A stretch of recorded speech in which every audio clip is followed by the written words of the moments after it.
It's another Football Friday hangout here in the News OK studios. I'm Jenni Carlson sitting in for Mike Sherman this week, and I'm joined by a chunk of our coverage team for college football. Let's start at his Oklahoma City home with Kyle Fredrickson. Hey, Kyle, what's up?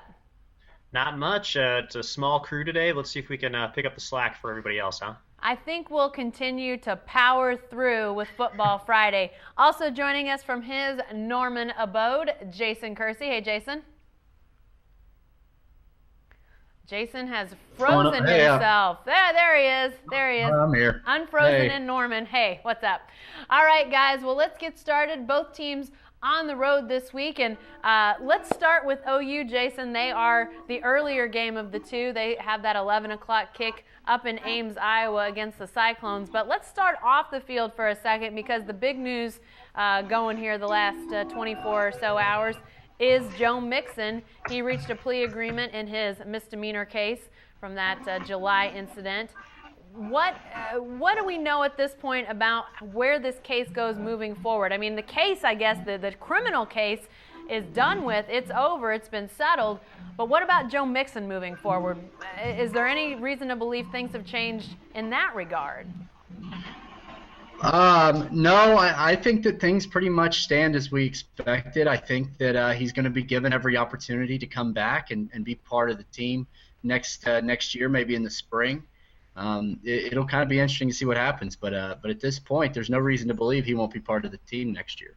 Now, as you've written and as we've talked about in a variety of different places since we got this news on Thursday morning, this was not an admission of guilt, but it was a plea deal to essentially avoid a trial, avoid anything beyond some community service, some fines. He's going to have to take some counseling.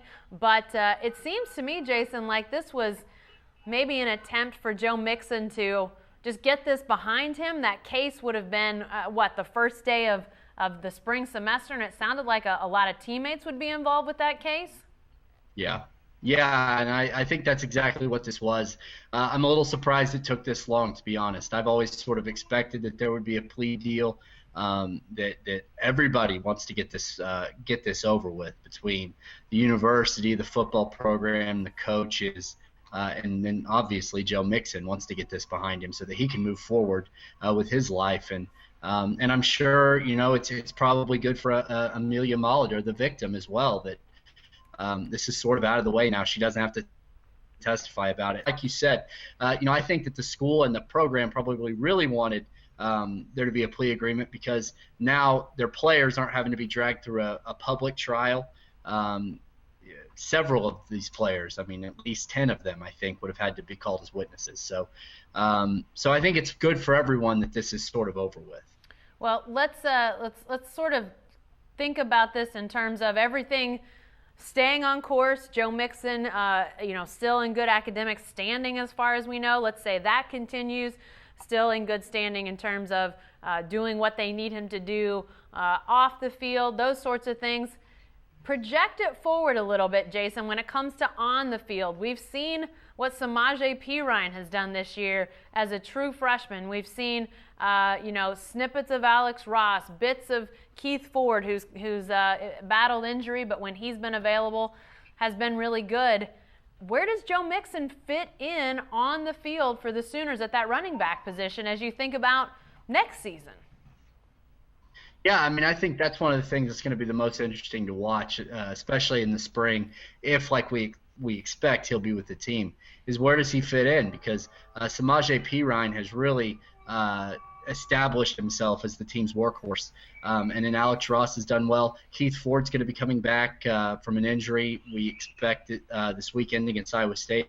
So, and you also have to remember OU's bringing in a guy named Rodney Anderson in the next recruiting class, who's a big-time prospect from the Houston area. So it's going to be interesting to see where Joe Mixon finds himself, because he's this whole legal situation has really put him behind the 8 ball there.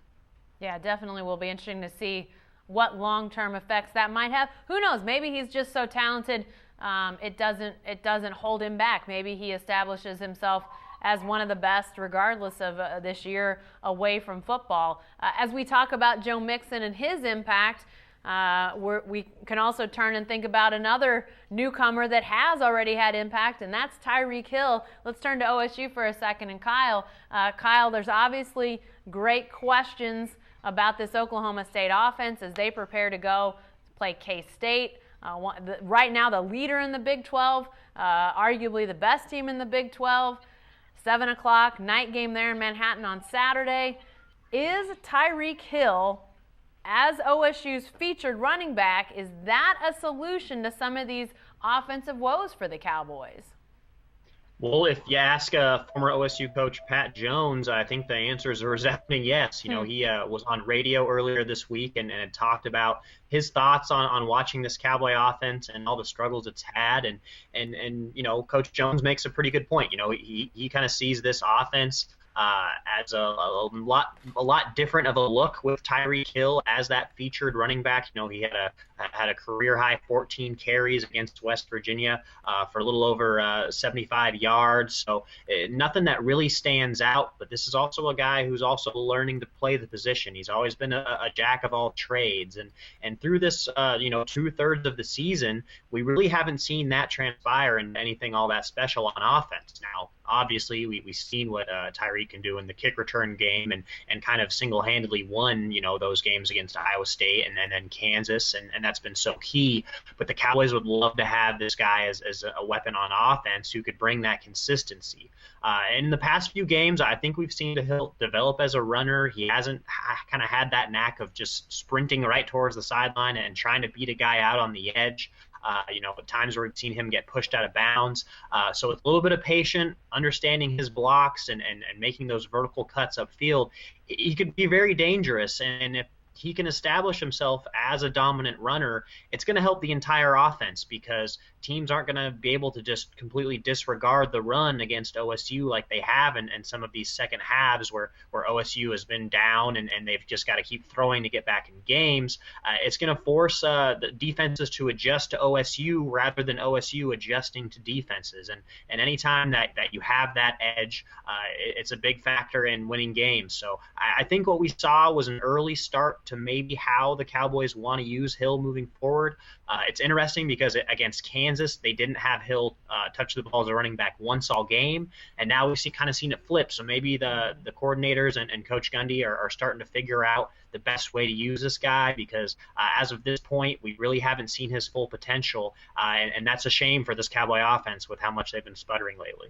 Well, you bring up the fact that he really had a drought as a running back there for a while, hardly used at all, and as you mentioned in Kansas, not at all. When we saw him coming through spring practice, it pretty much appeared like he was for sure going to be coming out of the backfield most, and then something seemed to change. And Kyle, I'm not sure if it was they maybe didn't want to get him hurt, so you limit the touches, make sure he doesn't get worn down. Maybe they didn't like the way he was coming through, waiting on blocks, the patience that he had out of the backfield. Maybe that's evolved, or maybe it was something else. What do you feel like happened when they basically went away from Tyreek Hill as a good option out of the backfield? It's a good question because you're right. Throughout spring camp, the conversation was, okay, where has Tyreek Hill been practicing? Because we weren't really sure how OSU was going to use this guy because of how versatile he was. And the response we kept getting was, that he was primarily with the running backs. Reasons why they might have gone away with that early in the year, you talk about durability issues. I think they were really worried about the number of touches Tyreek was getting because they weren't necessarily sure how he was going to adapt to the physicality of playing football at this level. And I think so far that he's proven that he's up to that task of all the things that maybe he's struggled with.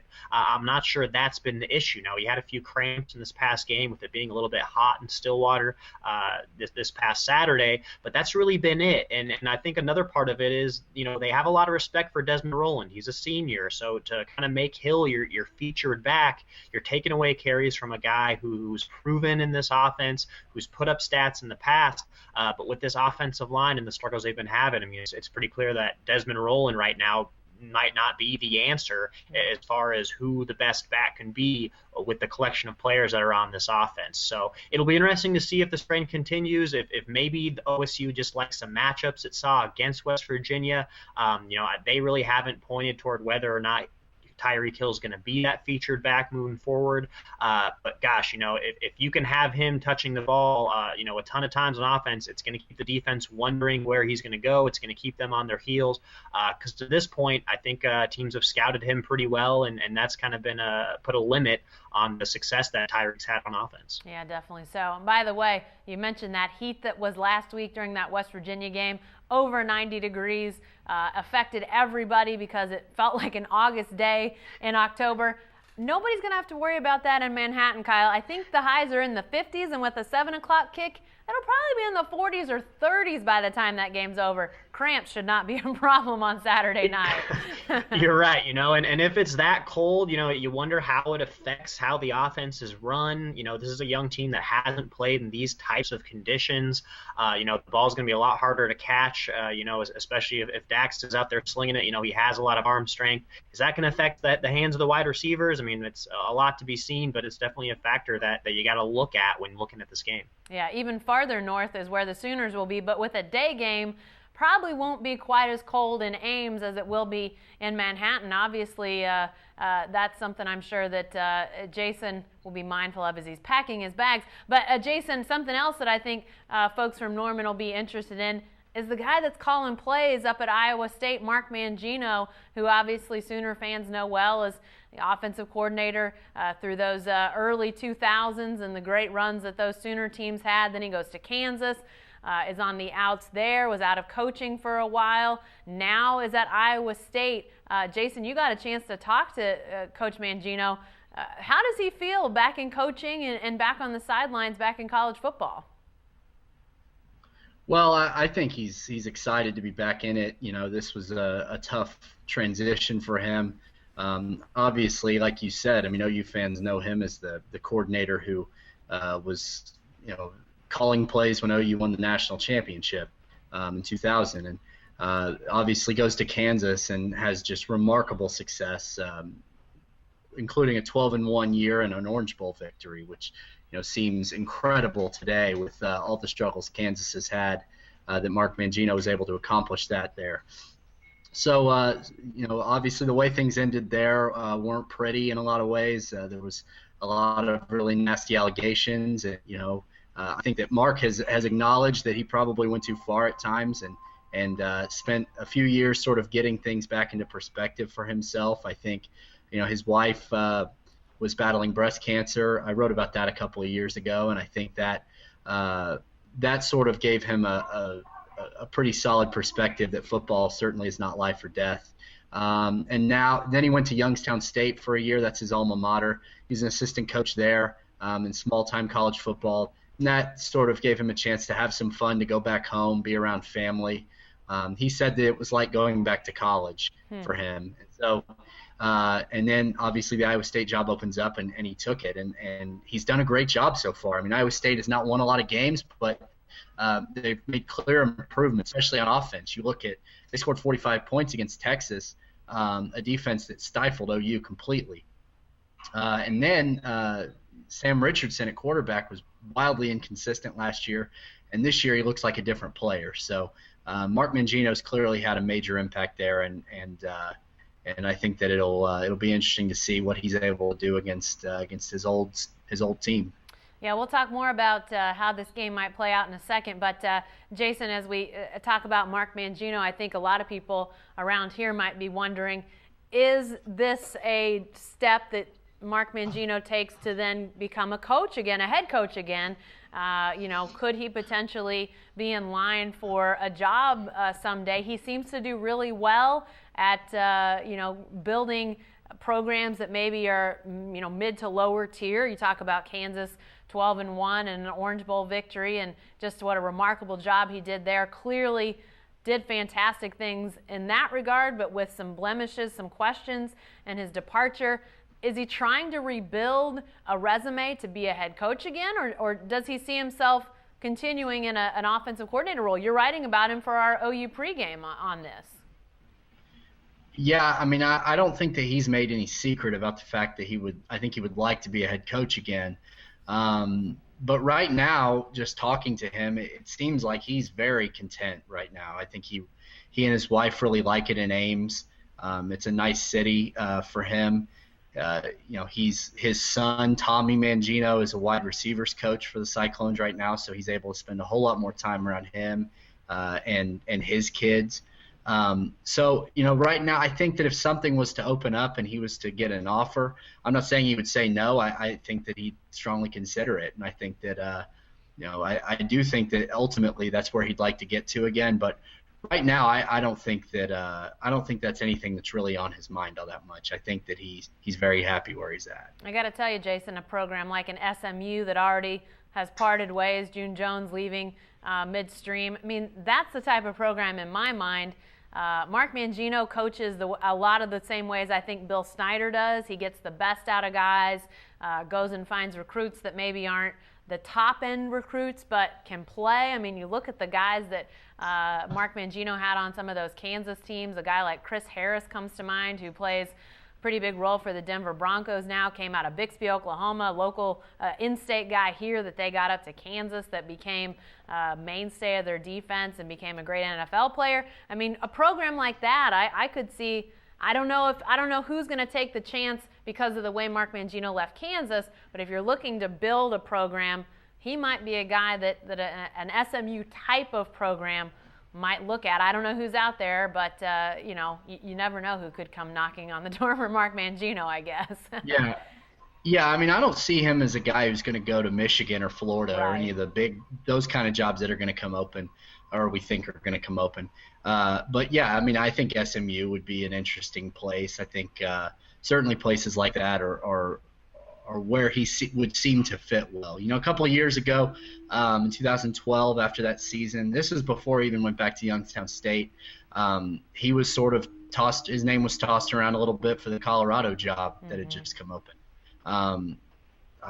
They haven't really done much since then, so maybe they should have gone in that direction. But he's a great coach. There's no question about that. But you're right. I think that the baggage that he might bring, just because of the allegations and that came up against him when he left Kansas, I think is going to be a problem. Because it's unfortunate, but I think that a lot of opposing coaches probably would try to use that in recruiting against him.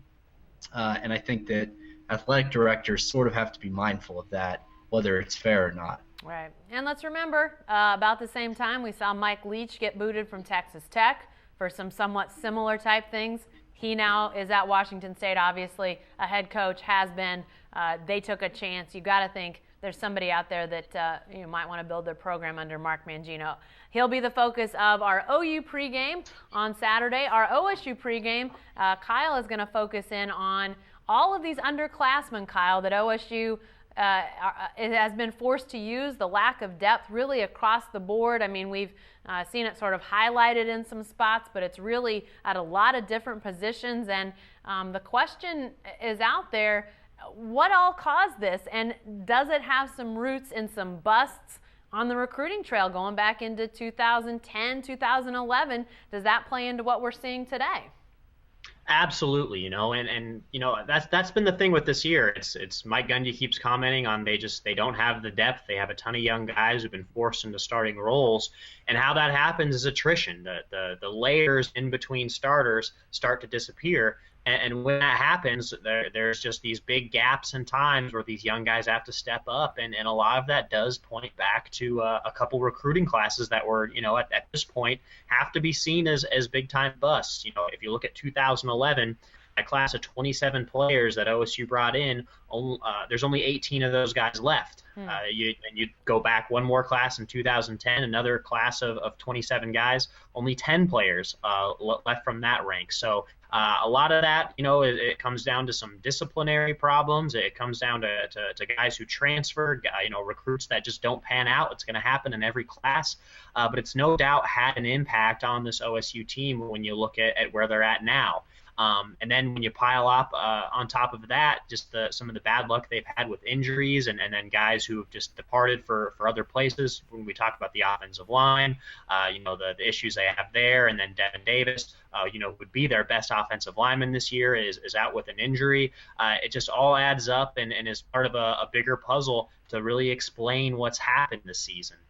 Well, and, I think that might play into why Mike Gundy has kind of been just calm and collective through all this, because there's no point in freaking out about something that's kind of already run its course. This is the team that they're set up with, and then this is what they're going to have to live with.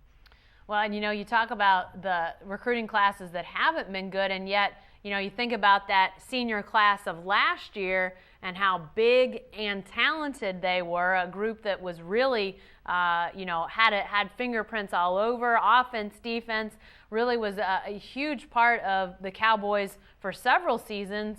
And I wonder, too, if that had anything to do with some of the problems that followed them, in that those guys were playing, they were taking playing time. Guys were saying, I don't know if I want to sit here for 2-3 years before I ever even maybe get a chance. That really good class, did it have an impact on what we've seen come down the pipe with this team? Oh, absolutely. I mean, you're talking about 28 guys, 28 seniors who departed from this last class. And really it was, one of the most talented and most well-decorated classes among the history of the program. We're talking about the winningest teams that the Cowboys have ever had. Those were the guys who were prominently featured. But there's a flip side to that as well. Those are 28 guys who are extremely well liked and well respected in the locker room. They led this team to so much success. And who better to have for a role model for a lot of these younger guys who had to come up beneath them? So, they departed the program, but behind them, I think they left a winning tradition that these young players really understand and that they're no doubt trying to live up to. So, I think when we look for silver linings and kind of how everything shook out, that's got to be one of the main ones, because they set the standard of how things should be at Oklahoma State, and now it's up to these young guys to figure it out to get back to that level where they once were. Yeah, I think a lot of people, like you say, are looking for answers, and maybe Mike Gundy and some of his other coaches saw the handwriting on the wall and knew this was coming, and everybody else is just finally coming to grips with what they've been dealing with. So lots of great stuff coming in our OSU pregame as well as our OU pregame. Jason Kersey had to drop off the hangout, but let's finish up, Kyle, by talking about these potential road upsets. Two teams that are trying to score upsets, that being Oklahoma State at K-State, but then Iowa State would be trying to upset the Sooners there in Ames. And I'm kind of curious from the Oklahoma State perspective, what would need to happen for the Cowboys to go to Manhattan to score the upset? We've seen some weird things happen with OSU when they go to Manhattan. Top of my mind is 2 years ago when all of a sudden Clint Shelf's playing quarterback for the Cowboys. We thought he was third string, and all of a sudden he's playing against one of the best teams in the country at that point, Colin Klein and company, playing for K-State. So some weird things have happened in Manhattan, but what could happen for the Cowboys to score what would be a big upset on the road? I think when we look at all the factors that have gone into OSU's decline, those things have to get shirt out in this game, and it starts with a fast start. This is a team that has sputtered in the first quarter of games this year. Over the course of the year, they've been outscored 68-44 in the first quarter. Dax Garman has 4 interceptions in the last 5 starts in the first quarter as well. So you get into a hole and then you're fighting back the whole game. That's just not a good recipe for success with such a young team. So OSU needs to get on the board early. They've got to put a little bit of pressure on Kansas State to play to them. Like I had said earlier, OSU keeps getting in a position where they're in an early hole, and then defenses just remain aggressive against them and kind of make OSU play to them. If OSU can get out on the forefront of this game, kind of establish a tone early, that's definitely going to help. But we're talking about a Kansas State team that's not going to do them any favors. With Bill Snyder, we always have come to expect a team that's not going to beat itself, and that rings true again this year. They're third in the nation as far as penalties per game go, that they're under 4 a game right right now, which is definitely impressive. Quarterback Jake Waters is completing somewhere around 65% of his passes. So you have to play a sound game and limit your own mistakes, because Kansas State isn't going to make any of their own usually, to decide an outcome. But like you mentioned, OSU not having a lot of success in Manhattan recently. I think they're 1-7 since the early 90s. You talk about Lunt going out in that game. Beyond that, they've had a lot of weird things happen. Back in the early 2000s in the Les Miles era, their starting running back and their starting fullback both got hurt on the same play and were out for the whole game. So it matches up well with this Halloween weekend, because it's been nothing but spooky times for the Cowboys every time that they've played in Manhattan for a long time now. Yeah, and it's interesting, sort of on the flip side of that, with Oklahoma going to Iowa State, a place that the Sooners haven't lost in several decades, and yet Iowa State, a place that Cowboy fans and lots of other teams know can be a house of horrors. Almost unexpectedly, OSU going up there a couple years ago with that fantastic Brandon Weeden, Justin Blackman-led team, and losing on a Friday night to Iowa State, very unexpected. So Iowa State definitely capable. Seeing them score 45 points a couple weeks ago against Texas, I think, has to be an eye-opener for the Sooners. But in my mind, if you're talking about what would Iowa State need to do to score that home upset as they welcome Oklahoma up there to Ames, I think it has to start on defense. We've seen teams decide that they're going to force Trevor Knight and his arm to beat them. I think that's what Iowa State will probably try to do, load up the box, limit the run. Paul Rhodes, a defensive guy who definitely brings a solid scheme to most games. He may be outmanned, but he's very rarely outcoached, so I think he'll come in with a good, solid scheme against Oklahoma, and I think he'll try, like other teams have done, try to have Trevor Knight and his arm be the difference. Now, we did see Trevor Knight had a fantastic game against Kansas State. That one throw notwithstanding, obviously a huge mistake on his part to throw that pick six, but if they can ride that momentum wave and have Trevor Knight have another big game with his arm, I think that they can really run away from Iowa State. It remains to be seen if that consistency is coming for Trevor Knight or not.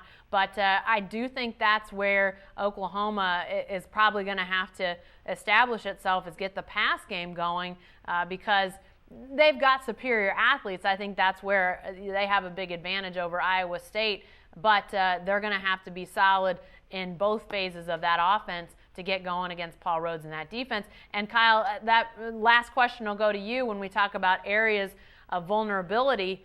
Where is K-State vulnerable? Where could Oklahoma potentially find some soft spots in that Wildcat team on Saturday night?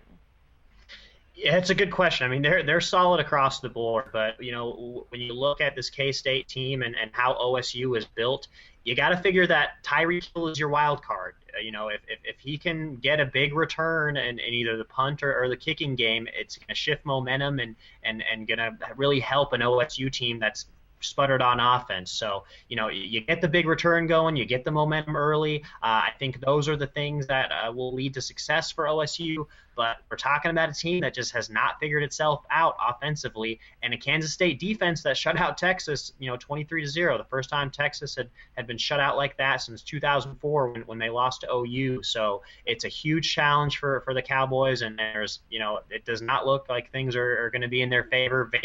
Favorite, Vegas has them as a 12.5-point dog, and I think that might even be a little, nice to the Cowboys in a lot of sense, just considering the lack of success they've had on offense. So definitely going to be a challenge for the Cowboys in Manhattan. I think the good thing for the Cowboys is that the Wildcats don't usually blow anybody out, so They'll probably be in the game. Whether they can get any traction and ever get over the hump remains to be seen. Again, Oklahoma at Iowa State, 11 a.m. on Saturday. Oklahoma State at Kansas State at 7 p.m. on Saturday. Lots of great football on your Saturday. But thanks for joining us on the Football Friday Hangout. And be sure to stay with the best coverage team anywhere at newsok.com and every day in the Oklahoman.